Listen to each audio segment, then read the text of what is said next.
Imagine कीजिए घड़ी में बज रहे हैं रात के 12। अंधेरा इतना घना कि अगर आप अपना हाथ अपनी आंखों के सामने लाएं तो वो दिखाई ना दे। जगह है लाइन ऑफ कंट्रोल एलओसी के पार, पाकिस्तान के कब्जे वाले कश्मीर पीओके। जमीन के नीचे बारूदी सुरंगें बिछी हैं और एक गलत कदम आपके परखच्चे उड़ा सकती है। पेड़ों पर दुश्मनों के स्नाइपर बैठे हैं और हवा में मौत की गंध। लेकिन उस जानलेवा सन्नाटे में जंगल की झाड़ियों के बीच कुछ भूत घूम रहे हैं। ये आम इंसान नहीं, इनकी वर्दी से बारूद की नहीं बल्कि एक अजीब सी गंध आ रही है, तेंदुए की पेशाब की। जी हाँ, आपने सही सुना।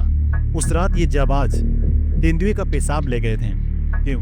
ताकि जंगल के आवारा कुत्ते जो किसी की आहट पर भौंककर दुश्मन को जगा सकते हैं, वो इस गंध को सूंघकर डर जाएं और खामोश रहें। ये कोई हॉलीवुड की फिल्म नहीं है दोस्तों, ये कहानी है 28 सितंबर 2026 की, उस ऐतिहासिक रात की जब भारत ने कड़ी निंदा के दौर को खत्म किया और दुश्मन के घर में घुसकर हिसाब बराबर किया।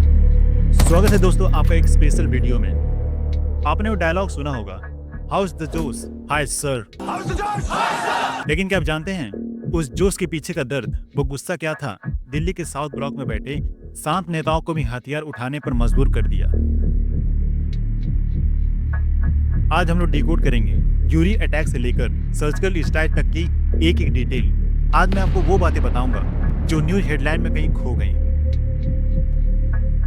आखिर क्यों हमारे कमांडो को मिशन पर जाने से पहले अपने मोबाइल फोन जमा करने पड़े और वसीयत साइन करनी पड़ी? एनर्जी के लिए वो अपने साथ खाना नहीं बल्कि कश्मीरी बादाम क्यों ले गए थे? और मिशन से लौटने के बाद आर्मी कमांडर ने उन थकी हुई जवानों को ग्लास में नहीं बल्कि सीधे बोतल से विस्की क्यों पिलाई? तो अगर आप सच्चे भारतीय हैं तो इस वीडियो को पूरा जरूर देखिएगा, क्योंकि आज की एक कहानी आपके रोंगटे खड़े कर देगी। चलिए घड़ी की सुई को थोड़ा पीछे ले चलते हैं, उस मनहूस सुबह की तरफ जिसने पूरे हिंदुस्तान को रोने पर मजबूर कर दिया था। कहानी की शुरुआत होती है सर्जिकल स्ट्राइक से ठीक 10 दिन पहले। तारीख थी 18 सितंबर 2026। समय था सुबह के 5:30 और जगह थी 12th infantry bridge headquarter Uri, north Kashmir. Uri strategically बहुत महत्वपूर्ण जगह है। यह एलओसी से सिर्फ कुछ किलोमीटर दूरी पर है। उस समय यहाँ पर रूटीन मिशन चल रहा था जिसे टर्नओवर कहते हैं। आसान भाषा में कहें तो ये यूनिट डोगरा रेजिमेंट अपनी ड्यूटी पूरी करने के बाद वापस जाने की तैयारी कर रही थी और दूसरी यूनिट बिहार रेजिमेंट उसकी जगह पर चार्ज ले रही थी। जब भी फौज में ऐसा ट्रांजिशन होता है तो बेस पर कुछ ज्यादा ही जवान होते हैं और जगह की कमी की वजह से कुछ जवानों को टेंट में रुकना पड़ता है। दुश्मन के जासूसों को इस बात की खबर थी। उन्हें पता था कि ये वही वक्त है जब सुरक्षा थोड़ी कमजोर होगी। जैसे मोहम्मद के 4 फिदायीन आतंकी जो भारी गोला बारूद और AK-47 से लैस कैंप की सुरक्षा बाढ़ को काटकर अंदर घुस गए। उनके पास सिर्फ बंदूकें नहीं थीं, उनके पास थे इंसेनेटरी ग्रेनेड्स। ये वो ग्रेनेड्स होते हैं जो फटते ही भयानक आग लगा देते हैं। आतंकवादियों ने जानबूझकर उन टेंट्स को निशाना बनाया जहां हमारे जवान निहत्थे सो रहे थे। एक के बाद एक करीब 17 ग्रेनेड्स फेंके गए। बदकिस्मती से वो टेंट्स फायर प्रूफ नहीं थे। देखते ही देखते पूरा कैंप शमशान में बदल गया। हमारे जवान जो सियाचिन की -15 डिग्री की ठंड और राजस्थान की 15 डिग्री की गर्मी झेलते हैं, उन्हें उस दिन अपनी राइफल उठाने तक का मौका नहीं मिला। कई जवान नींद में ही आग के लपटों में घिर गए। जो बाहर निकले उन पर अंधाधुंध गोलियां बरसाई गईं। करीब 6 घंटे तक मुठभेड़ चली और चारों आतंकियों को नर्क भेज दिया गया। लेकिन भारत ने बहुत बड़ी कीमत चुकाई थी। 17 जवान मौके पर ही शहीद हो गए और इलाज के दौरान ये संख्या 19 हो गई। 30 से ज्यादा जवान बुरी तरह से जल चुके थे। जब उन शहीदों के ताबूत उनके गांव पहुंचे तो पूरा देश सन्न हो गया था। लेकिन इस बार दुख से ज्यादा गुस्सा था। टीवी डिबेट्स में, सोशल मीडिया पर, चाय की टपरी पर, हर जगह बस एक ही सुर था, अब और नहीं। हमें निंदा नहीं, हमें बदला चाहिए। इन दिनों पूरे देश में एक आक्रोश का माहौल है। जम्मू कश्मीर में, उरी में हमारे पड़ोसी देश ने जो एक्सपोर्ट किए हुए टेररिस्टों ने हमारे 18 जवानों को बलिदान होना पड़ा। आतंकवादी कान खोल के सुन ले, यह देश इस बात को कभी भूलने वाला नहीं है। लोग पूछ रहे थे क्या हम फिर से एक फाइल पाकिस्तान को सौंपेंगे, क्या हम फिर से यूएन में रोएंगे? लेकिन लोगों को क्या पता था, दिल्ली के रायसीना हिल्स के बंद कमरों में नक्शे खोले जा चुके हैं। हमले के तुरंत बाद प्रधानमंत्री नरेंद्र मोदी ने आर्मी को फ्री हैंड दे दिया। उन्होंने देश से वादा किया कि मैं देश को विश्वास दिलाता हूं कि उरी हमले के गुनहगारों को बख्शा नहीं जाएगा। वॉर रूम में हाई लेवल मीटिंग शुरू हो गई। टेबल पर NS Ajit Doval, army chief general Dalbir Singh Suhag और DGO lieutenant general Ranveer Singh मौजूद थे। भारत के पास 3 ऑप्शन थे। फुल वॉर, पूरी तरह से युद्ध छेड़ देना, लेकिन इससे हमारी इकोनॉमी को नुकसान होता। न्यूक्लियर वॉर का खतरा था। दूसरा, आर्टिलरी फायर, हम अपनी सीमा से तोपों से गोली बरसाते, लेकिन इसमें सिर्फ नुकसान ऊपर ऊपर होता, आतंकवादी बच निकलते। तीसरा, सर्जिकल स्ट्राइक, यानी चुपचाप दुश्मन के घर में घुसना और सिर्फ बीमारी यानी आतंकवादियों को खत्म करना और बिना सबूत छोड़े वापस आ जाना। फैसला लिया गया ऑप्शन 3, सर्जिकल स्ट्राइक। ये सबसे रिस्की था। अगर एक भी भारतीय कमांडो पकड़ा जाता तो पाकिस्तान उसे टीवी पर दिखाता और पूरी दुनिया के सामने भारत को अग्रेसिव साबित करता। लेकिन आर्मी चीफ ने भरोसा दिलाया, we can do it. Mission की जिम्मेदारी दी गई नॉर्थर्न कमांड को। टारगेट एलओसी के पार पीओके में मौजूद लॉन्च पैड, जहां आतंकवादी भारत में घुसने के लिए इकट्ठा हुए थे। इंटेलिजेंस रॉ और एमआई ने कंफर्म किया कि बिम्बर केल तपानी लिप्पा सेक्टर में आतंकवादी मौजूद हैं। अब सवाल था, इस मौत के कुएं में कूदेगा कौन? इसके लिए चुना गया भारत के सबसे घातक योद्धाओं को, विशेष रूप से ये 4 पैरा और 9 पैरा की यूनिट को। इन कमांडो को रेड डेविल भी कहा जाता है। ये वे लोग होते हैं जो पानी, हवा, पहाड़ कहीं भी लड़ सकते हैं। प्लानिंग इतनी खुफिया थी कि सरकार के बड़े मंत्रियों को भी इसकी खबर नहीं थी।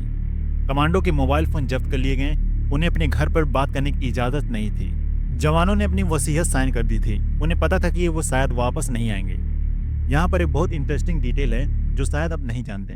मिशन के लिए जो टीम चुनी गई थी उसके कोड नेम लीडर थे major Mike Tango. Major Tango ने कहा कि हमें ज्यादा सामान लेकर ट्रैवल नहीं करना है, ना कोई कुकिंग स्टोर, ना कोई खाना, तो खाएंगे क्या? कमांडोज ने अपनी जेब में काश्मीरी बादाम और अखरोट भर लिए। हाई एनर्जी, नो कुकिंग, बस मुट्ठी भर बादाम चबाओ और चलते रहो। इसे कहते हैं फौजी दिमाग। तारीख थी 28-29 सितंबर की दरमियानी रात। इस रात को इसलिए चुना गया था क्योंकि ये अमावस्या के आसपास की रात। घना अंधेरा कमांडो का सबसे बड़ा दोस्त था। भारतीय वायुसेना के थ्रू MI-17 के हेलीकॉप्टर ने एलओसी के पार उन्हें ड्रॉप किया। ध्यान दीजिए, उन्होंने बॉर्डर क्रॉस नहीं किया ताकि पाकिस्तानी रेडार भनक न लगे। वहाँ से आगे का सफर पैदल था। रास्ता बेहद खतरनाक, घने जंगल, गहरी खाई और सबसे बड़ा डर बारूदी सुरंगें। कमांडो को 500 मीटर से लेकर 3 किलोमीटर तक दुश्मन के इलाके में घुसना था। वो पेट के बल रेंगते हुए आगे बढ़ रहे थे। यहाँ पर वो लियोपार्ड यूरिन वाले ट्रिक काम आई। पाकिस्तानी गांव के कुत्ते जो अजनबी को देखकर तुरंत भौंकने लगते हैं, वो तेंदुओं की गंध सुनकर भीगी बिल्ली बन गए। सन्नाटा इतना था कि कमांडो अपने दिल की धड़कनें तक सुन पा रहे थे। दुश्मन की पोस्ट इतने करीब थी कि हमारे जवानों को पाकिस्तानी सेना की आवाजें, उनके सिगरेट का धुआं तक महसूस हो रहा था। एक सूखी टहनी के टूटने की आवाज मिशन फेल कर सकती थी। सुबह के 2 बज चुके थे। मेजर माइक टैंगो और उनकी टीम दुश्मन के बिल्कुल आमने सामने थी। सामने उनके लॉन्च पैड थे, लकड़ी और पत्थर के बने हुए ढांचे। आतंकवादी वहां आराम से सो रहे थे। उन्हें लग रहा था कि इंडियन आर्मी कभी बॉर्डर क्रॉस करती ही नहीं। उन्हें क्या पता था कि आज इतिहास बदलने वाला है। घड़ी ने इशारा किया, रेडियो पर कोड आया और फिर तबाही शुरू। सन्नाटा चीख पुकार में बदल गया। सबसे पहले गार्ड्स को साइलेंसर लगी स्नाइपर से उन्हें हेडशॉट दिया गया, फिर रॉकेट से उनके बंकर्स को उड़ाया गया। जोरदार धमाके से पूरा जंगल गूंज रहा था। जो आतंकवादी सो रहे थे उन्हें नींद में ही मार दिया गया। जिसने भागने की कोशिश की उन्हें टैवोल्ड एसोल राइफल से भून दिया गया। मेजर टैंगो ने खुद क्लोज क्वार्टर बैटल में 4 आतंकियों को मार दिया। रिपोर्ट्स बताती है कि ये हमला इतना सटीक था कि दुश्मन को बंदूक उठाने तक का मौका नहीं मिला। एक साथ कई सेक्टर पर हमले हुए ताकि पाकिस्तानी आर्मी कंफ्यूज हो जाए कि आखिर हमला हो कहाँ रहा है। करीब 4 घंटे तक ये ऑपरेशन चला। 7 लॉन्च पैड पूरी तरह से खत्म हो चुके थे। मिशन का पहला हिस्सा पूरा हो चुका था, दुश्मन खत्म। लेकिन पिक्चर अभी बाकी थी। धमाकों की आवाज से पूरी पाकिस्तानी आर्मी जाग चुकी थी। उनकी पोस्ट से हैवी मशीन गन और मोटार्स फायर हो रहे थे। सूरज निकलने वाला था और अगर सूरज निकल जाता तो हमारे कमांडो के लिए छिपना मुश्किल हो जाता। मेजर टैंगो ने वो रास्ता नहीं चुना जिससे वो आए थे। वो एक अलग, ज्यादा मुश्किल और पथरीला रास्ता था। इसी भागदौड़ में एक हादसा हो गया। हमारे एक जवान का पैर लैंडमाइन पर पड़ गया। धमाका हुआ और उनका पैर बुरी तरह से जख्मी हो गया। लेकिन पैरा सबका एक नियम है, लीव नो मैन बिहाइंड, किसी को भी पीछे ना छोड़ना। कमांडो ने अपने घायल साथी को कंधे पर उठाया और गोलियों की बौछार के बीच दौड़ते रहे। सुबह के 4:30 से 5 बजे के बीच रेडियो पर एक कोड गूंजा, सनराइज। इसका मतलब था मिशन सक्सेसफुल। सारे पंछी वापस घोंसले में आ गए। हैरानी की बात यह है कि इतना बड़ा ऑपरेशन करने के बाद भारत का एक भी जवान शहीद नहीं हुआ। जब ये टीम वापस बेस पर पहुंची तो ये एक बहुत ही इमोशनल और गर्व से भरा पल था। कमांडोज की वर्दी कीचड़, खून और बारूद से सनी थी। वो बेहद थके हुए थे। वहाँ पर कॉर्प्स कमांडर और लेफ्टिनेंट जनरल सतीश दाऊ उनका इंतजार कर रहे थे। जनरल ने देखा कि उनके लड़के वापस आ गए हैं। उन्होंने वेटर को आवाज लगाई, ब्लैक लेबल की बोतल लाओ। वेटर ग्लास में विस्की डालने लगा तो जनरल ने रोका। उन्होंने मेजर टैंगो की तरफ देखा, उनकी पीठ थपथपाई और कहा, this man don't need glasses, they eat glass. ये शेर हैं, ये ग्लास से नहीं बल्कि सीधे बोतल से पीते हैं। और फिर जनरल दुआ ने सीधे बोतल मेजर के मुंह में लगा दी। उस सुबह वो सिर्फ शराब नहीं थी, वो एग्जाम था जीत का, उन 19 शहीदों के बदला का। 29 सितंबर की सुबह भारत के DGMO lieutenant general Ranveer Singh ने प्रेस कॉन्फ्रेंस की, दुनिया के सामने ऐलान किया, the Indian army conduct surgical strike last night. The Indian Army conducted surgical strikes last night at these launch pads.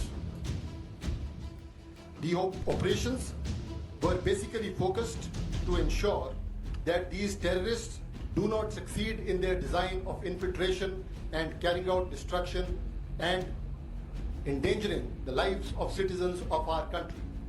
ये पहली बार था जब भारत ने खुलकर दुनिया को बताया कि हमने बॉर्डर क्रॉस किया है। पाकिस्तानी हक्का बक्का रह गए, वो बिल्कुल शांत हो गए, क्योंकि अगर वो मानते तो उन्हें यह भी मानना पड़ता कि उनकी जमीन पर आतंकी थे और उनकी आर्मी फेल हो गई। दोस्तों, सर्जिकल स्ट्राइक से क्या बदला? क्या इससे आतंकवादी पूरी तरह से खत्म हो गए?